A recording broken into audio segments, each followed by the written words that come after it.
kami lanjutkan. Semakin lama kami berbincang dengan Om Hao, semakin dalam juga kami masuk ke lingkaran misteri tak terungkap di dalam sisa runtuhan bangunan benteng Van den Bosch. Kami berusaha melakukan riset lebih mendalam hingga menemukan fakta lain mengenai keberadaan sumur tempat pembuangan jasad di areal benteng Pendem yang ternyata terletak di sebuah lapangan sebelah selatan benteng.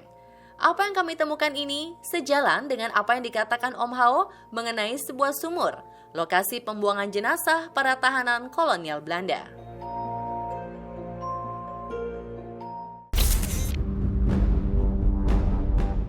Saya sempat melihat 2 buah sumur yang kemudian sudah ditutup gitu, Om. Itu ada di bagian lapangan tengah ya.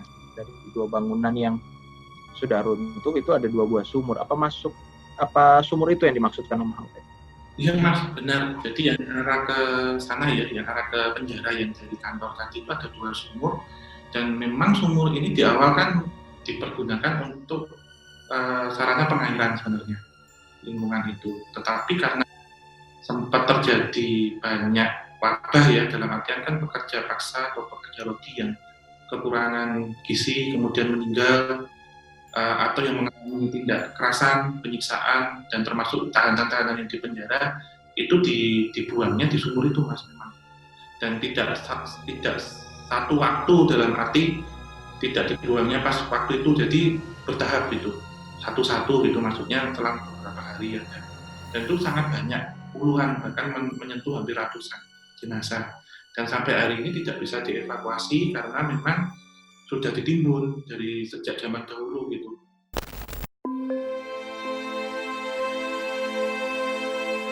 Saat kami berkunjung ke Benteng Pendem, kami banyak mendapat cerita dari pengunjung mengenai peristiwa aneh ketika tanpa sengaja mereka mengaku melihat sosok pasukan Belanda tanpa kepala berbaris rapih di area lapangan tengah. Kabarnya mereka terlihat ketika menjelang waktu maghrib tiba. Hal kemudian menjadi tanda tanya besar. Apa yang sebenarnya mereka saksikan itu? Apakah tanpa sengaja mereka telah melihat potongan adegan yang pernah terjadi di masa lalu?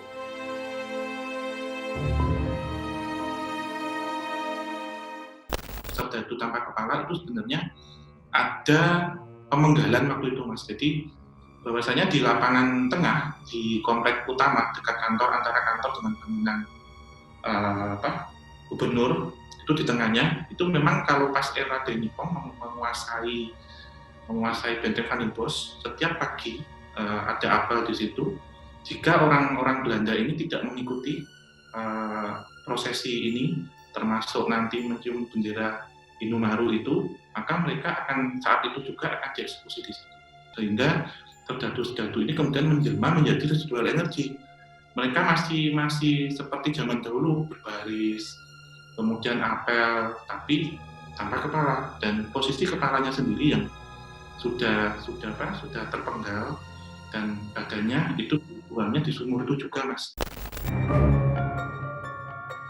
Pada masa pendudukan Jepang, Benteng Van den Bosch juga sempat menjadi target dari pesawat-pesawat pengebom Jepang.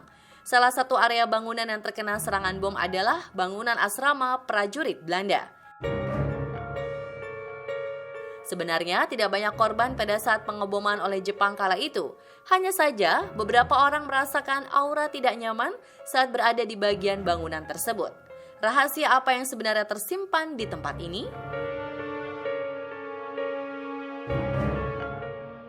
Saat kejadian pengeboman itu kan diketahui sebagai asrama serdadu Belanda ya? Ya, banyak korban nggak sih waktu itu? Kalau korban dari Belandanya tidak ada Mas Dudu, tidak banyak. Karena itu kan dijatuhkannya itu dari pesawat dari atas gitu. Itu cuman ini yang sebenarnya begini Mas, menurut saya tempat paling kuat secara vibrasinya itu justru di itu Mas, kuatnya. Karena apa? Karena saya juga menangkap pernah tahun 45 ya, setelah Jepang bisa dipukul mundur, di tempat itu ada yang pernah melakukan seppuku Mas, atau harakiri yang pernah dilakukan oleh serdadu Jepang sendiri. Karena di lokasi pengeboman itu? Ya, benar. Karena waktu saya ke sana, saya melihat juga ada orang yang melakukan ini harakiri di situ, karena sudah dikepung oleh tentara kita pada tahun 45. Dan lokasi ini dipilih memang karena ada sedikit historinya, bahwasanya Jepang waktu itu sudah melihat ada celah di atas, itu kemudian diperlakukan atau dipergunakan untuk doa-doa tertentu sesuai kepercayaan mereka. Dan ada sosok yang menurut saya menarik ini Mas, ada sosok astral yang menarik, itu berbentuknya itu berwujud berkepala manusia, tetapi badannya ini ular. Dan sosok ini menurut saya impor, jadi bukan asli dari tanah Jawa gitu. Jadi datang dari negeri Sakura juga.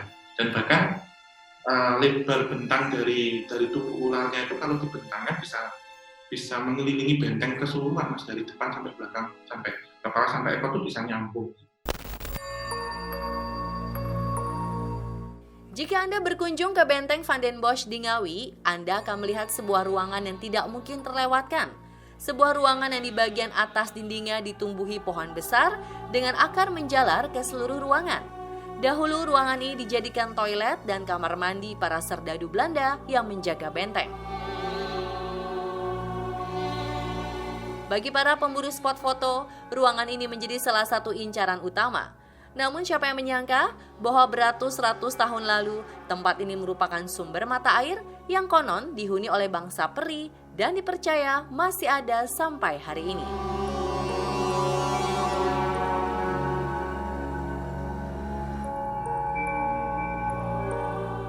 Jadi begitu kita masuk memang hawanya sih adem gitu, tapi saya merasakan sesuatu yang lain gitu di kamar mandi itu. Itu sebenarnya ini Mas, lokasi ini kalau kita lihat lebih jauh lagi ya, jadi tadi kita melihatnya waktu era pembangunan ada pondok pesantren, kita tarik 500 tahun lagi, lebih jauh lagi, atau 500 tahun kemudian.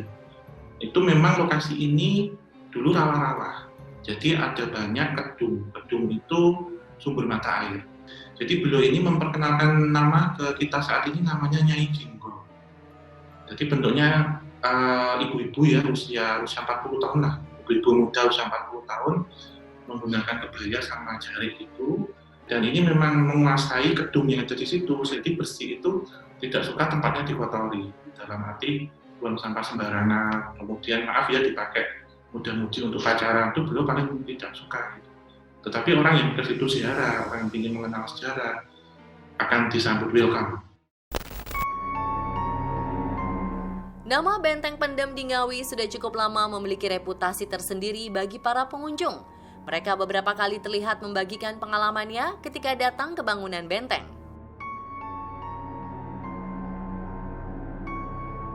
Penampakan gadis kecil melayang di jendela atas kiri Benteng Pendem Van den Bosch, Ngawi, Jawa Timur.